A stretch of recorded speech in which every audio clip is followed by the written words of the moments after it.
भगवान का जब मोहिनी अवतार हुआ तो मोहिनी अवतार के उस स्वरूप के सौंदर्य पर 33 कोटि देवता न्योछावर हो गए।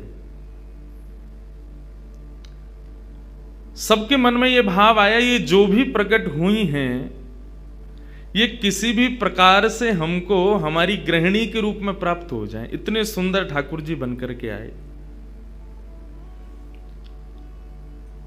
चंद्रमा भी पीछे पीछे चल रहे हैं, शंकर जी भी पीछे पीछे चल रहे हैं, ब्रह्मा जी भी पीछे पीछे दौड़ रहे हैं, वरुण आदि आदि जितने भी देव हैं सब मोहिनी पर ऐसे लट्टू हुए कि एक बार हमको देख बर ले, एक बार केवल हम पर दृष्टिपात कर दे, उसी मात्र से हमारा कल्याण हो जाना है। ऐसा ठाकुर जी का स्वरूप। परंतु उन 33 कोटि देवताओं में एक देव ऐसे हैं जिनका मोहिनी के प्रति ऐसा कोई दुर्भाव नहीं था, और वो देव थे सूर्य। सूर्य ने जब मोहिनी के सौंदर्य को देखा तो उनके मन में भाव आया, इतनी सुंदर, इतनी सुकुमारी, इतनी कोमल, इतनी मधुर। सबको तो लगे हमारी पत्नी बने, लेकिन सूर्य को लगे मेरी बेटी बन जाए, मुझे पुत्री रूप में प्राप्त हो जाए।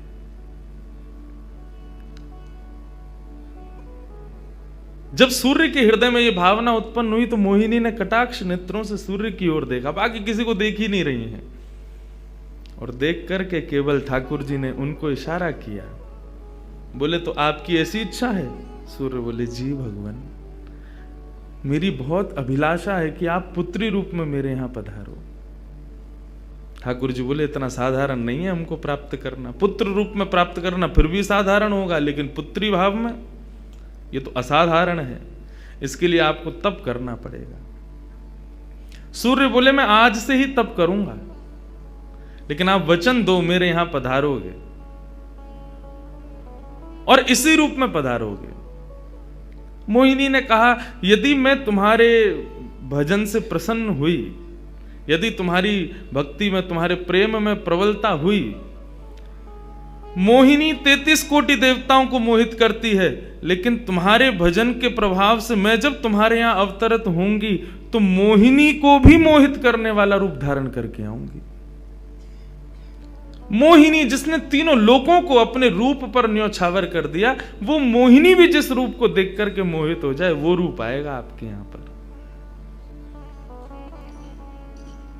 वही सूर्य वृषभानु जी के रूप में प्रकट हुए हैं, और जब वृषभानु जी के रूप में प्रकट हुए, उससे पहले एक राजा के रूप में भी आए थे, तब भी इन्होंने तपस्या की थी, लेकिन ठाकुर जी नहीं पधारे। जब वृषभानु के रूप में प्रकट हुए तो इन्होंने ठाकुर जी का यजन करना बंद कर दिया, ब्रह्मा जी का यजन प्रारंभ किया, ब्रह्मा जी से प्रार्थना की। ब्रह्मा जी प्रकट हुए, बोले क्या वरदान चाहिए? बोले वरदान आपसे नहीं चाहिए, वरदान हमको किसी ने कहा था कि वे हमारे यहाँ पुत्री रूप धारण करके आएंगे, मुझे लग रहा है वो कहीं भूल नहीं गए हो, इसलिए ब्रह्मा जी आप बहुत करीब हो ठाकुर जी के, आप उनको जाकर के संकेत करो कि कोई आश में बैठा उनकी में। जब से मोहिनी स्वरूप देखा तब से हम पागल हुए फिर रहे हैं, 33 कोटि देवताओं के मन में यही आता है कब प्रकट होंगी दोबारा। कृपा करो, आप प्रार्थना करो कि वो पधारें। ब्रह्मा जी बोले आपके भजन में इतनी सामर्थ्य है कि ठाकुर जी मना नहीं कर सकते। बोले तो फिर मुझे विश्वास के लिए कुछ तो कह करके जाओ। ब्रह्मा जी बोले मेरी जिम्मेवारी बन जाए, इसलिए चलो इस पर्वत के रूप में मैं विराज जाता हूं।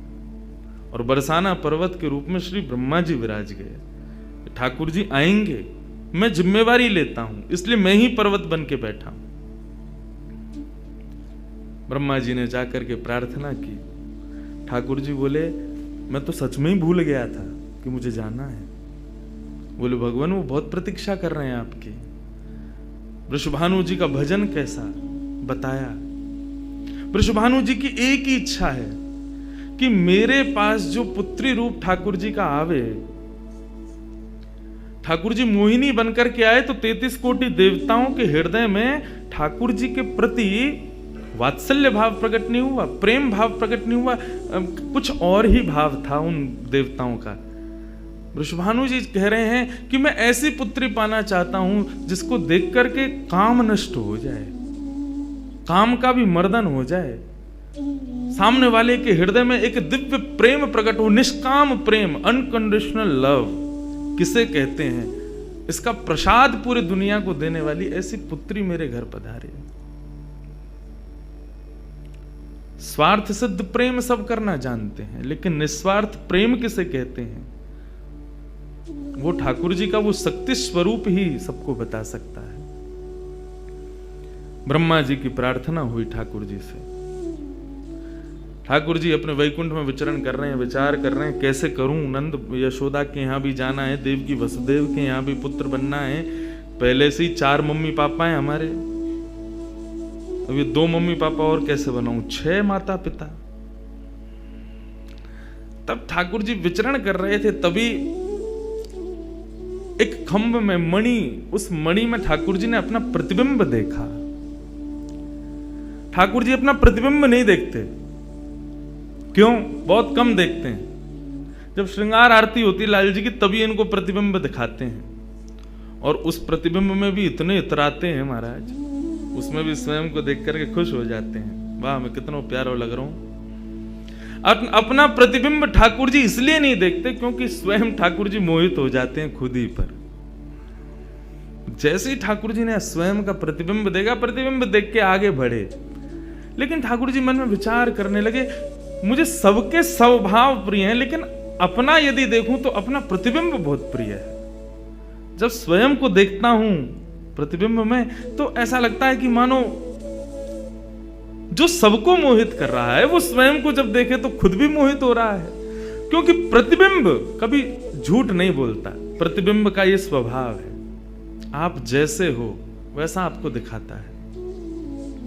ठाकुर जी ने जब प्रतिबिंब देखा, अपने उस प्रतिबिंब स्वरूप को ठाकुर जी ने स्थिर कर दिया, और स्थिर करके अब तो ठाकुर जी लाए महाराज लक्ष्मी जी की पूरी पेटिका लेकर के आए श्रृंगार की, और अपने प्रतिबिंब स्वरूप को ही उन्होंने श्रृंगार करना प्रारंभ किया। किशोरी जी के श्रृंगार का इतना भाव बताते हैं, किशोरी जी की नथ बेसर ऐसी, किशोरी जी के कान के कुंडल ऐसे, किशोरी जी के पांव की महावर ऐसी, क्यों ना हो, क्योंकि श्याम सुंदर ने श्रृंगार किया है।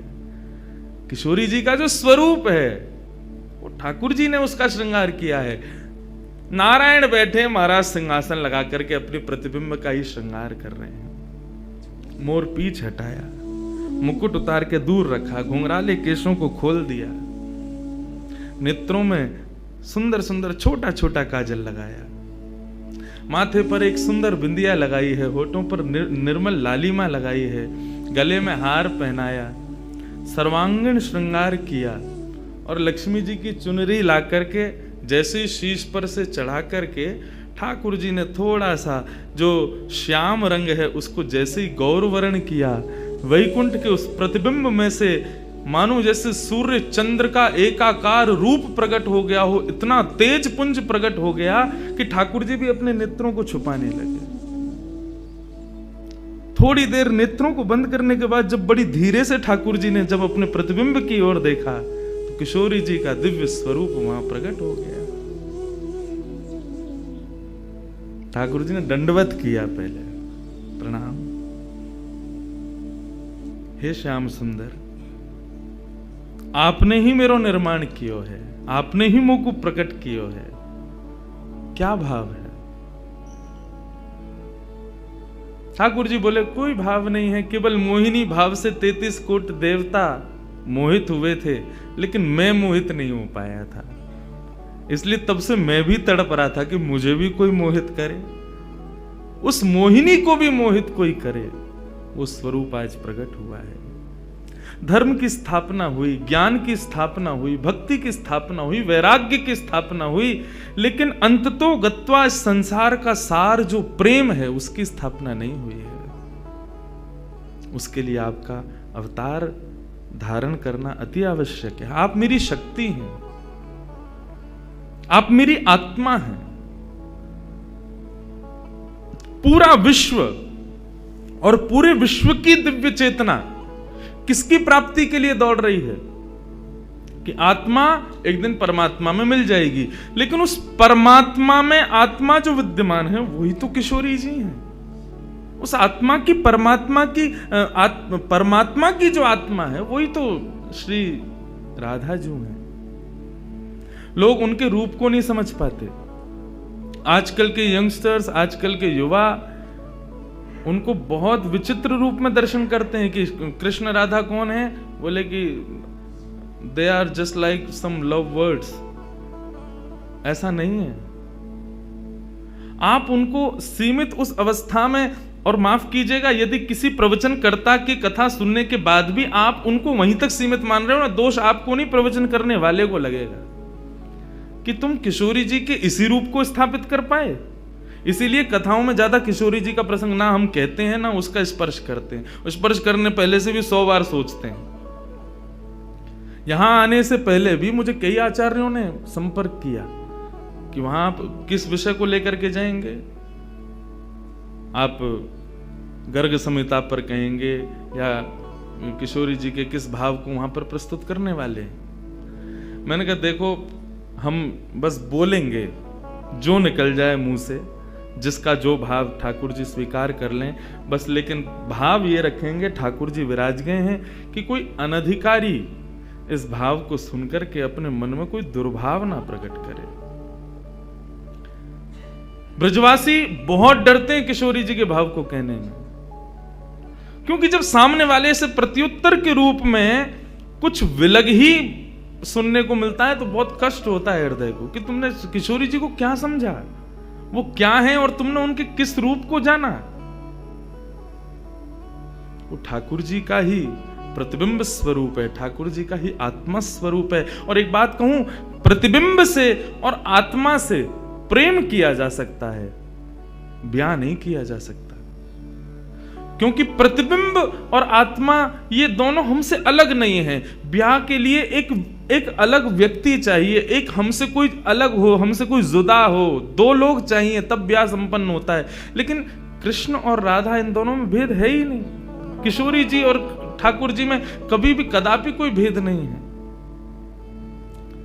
बल्कि लीलाएं अभी सुनेंगे हम लोग, कभी कभी ठाकुर जी जब किशोरी जी का रूप धारण करते हैं तो किशोरी जी से ज्यादा गोपियों को सुख देते हैं।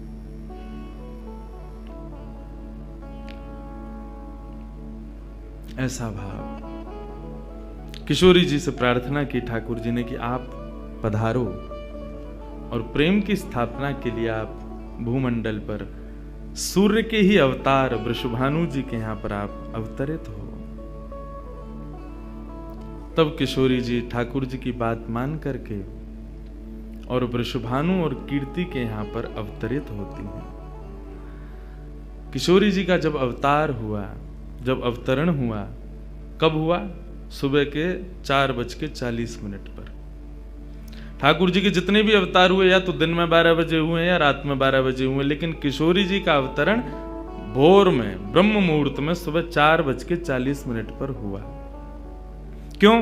बोले राम कृष्ण आदि जितने भी ठाकुर जी के अवतार हैं राक्षसों के वध के लिए आते हैं, तो या तो सूर्य की तेज ताप में उनका जन्म होता है, मानो वे प्रकाश स्वरूप हैं ऐसा भाव बताते हैं, या रात्रि में 12 बजे होते हैं वो इसलिए होते हैं, वो मानो ऐसा भाव रखते हैं कि चंद्रमा अंधेरे को दूर करता है, वो ज्ञान का प्रकाश है, वो ज्ञान है, उससे अंधेरा दूर होता है। तो ठाकुर जी रात्रि प्रकट होकर के ऐसा भाव रखते हैं कि काले निशा, काला ज्ञान जितना भी है धरती पर, उसको दूर करने के लिए हम पधारे हैं। लेकिन किशोरी जी का जो अवतरण है वो 4:40 ब्रह्म मुहूर्त में होता है, उसका क्या भाव है? बोले 4:40 ब्रह्म मुहूर्त के बाद सूर्य प्रकट होना प्रारंभ होते हैं। मतलब सारे मंगल कार्य ब्रह्म मुहूर्त में होते हैं। चिड़ियाओं का चहकना, कई पुष्पों का प्रकट हो जाना, मानव के मस्तिष्क में आज मुझे क्या करना है, वो दिव्य चेतना का प्रादुर्भाव होना, ये सब कुछ सुबह ब्रह्म मुहूर्त से प्रारंभ होता है। और सबसे बड़ी बात, सूर्य प्रकट होते हैं, धीरे धीरे धीरे धीरे अंधेरे को दूर करते हैं और धीरे धीरे धीरे गतिमान होते हैं 12 बजे तक। तो किशोरी जी का प्रादुर्भाव ब्रह्म मुहूर्त में हुआ, इसका ऐसा भाव बताते हैं कि मानो वो प्रेम जिस प्रकार प्रादुर्भाव से लेकर के और आगे के गंतव्य तक नित्य प्रति बढ़ता रहे, उसका वर्धन हो, वर्धन करने के भाव से किशोरी जी ब्रह्म मुहूर्त में पधारी। क्योंकि वर्धन होना ही एक नवीन दिन का ब्रह्म मुहूर्त से प्रारंभ होता है। ऐसे ही प्रेम का वर्धन, भक्ति का वर्धन, भाव का वर्धन, उन सब का वर्धन करने का प्रतीक है किशोरी जी, इसलिए ब्रह्म मुहूर्त में जन्मी है। किशोरी जी का प्रादुर्भाव हुआ, पूरे बरसाना में आनंद उत्सव मनाया गया, सब नाच रहे हैं, गा रहे हैं, आनंद मना रहे हैं। नंद बाबा भी आए, यशोदा जी भी आई हैं, उन्होंने भी आकर के वृषभानु जी को बधाई दी है। सब कुछ हुआ, लेकिन किशोरी जी के प्रादुर्भाव में एक वैचित्र था। क्या? दिन बीत गए 8, लेकिन किशोरी जी ने अभी तक नेत्र नहीं खोले।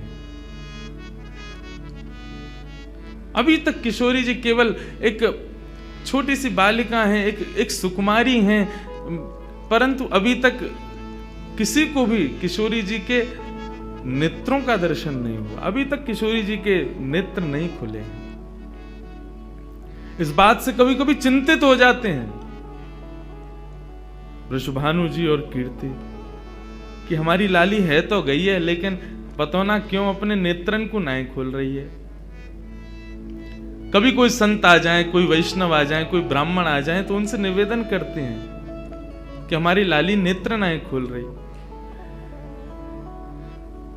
तब देवताओं ने नारद जी को भेजा, आप जाओ और जाकर के वृषभानु जी के इस मन के भाव को पूर्ण करके आओ, किशोरी जी के सुंदर नेत्रों का दर्शन उनको कराओ।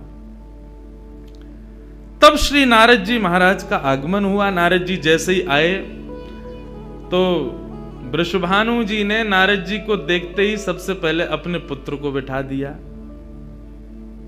श्री दामा से मिलो, हमारा लाला है। नारद जी उससे मिले, उसका सब देखने लगे। नारद जी मन में विचार कर रहे हैं कि ये उनसे कब मिलवाएंगे, किशोरी जी का दर्शन कब होगा।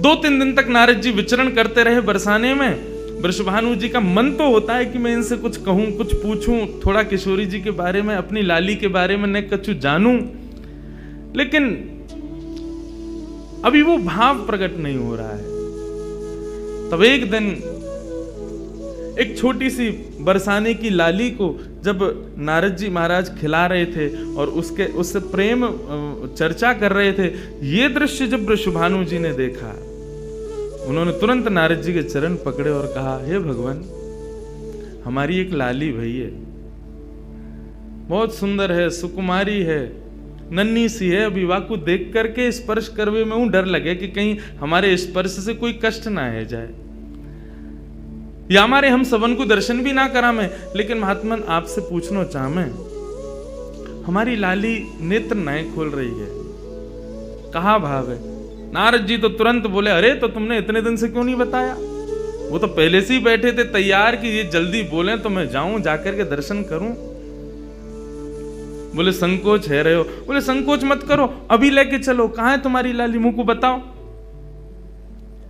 नारद जी महाराज जा रहे हैं वृषभानु भवन में। एक बेड़ी पार की, दूसरी बेड़ी पार की, तीसरी बेड़ी पार की। जैसे ही भीतर पहुंचे हैं, सुंदर सुगंधी भीतर से प्रकट हो रही है। सामने स्वर्ण जटित एक पालना है, और जैसे उस पालने में जाकर के नारद जी ने दर्शन किया, कमल कली को वृषभानु की लली को रंग, कैसा रंग है? बोले जैसे कमल की कली हो मैं ना, ऐसी श्री वृषभानु नंदिनी है।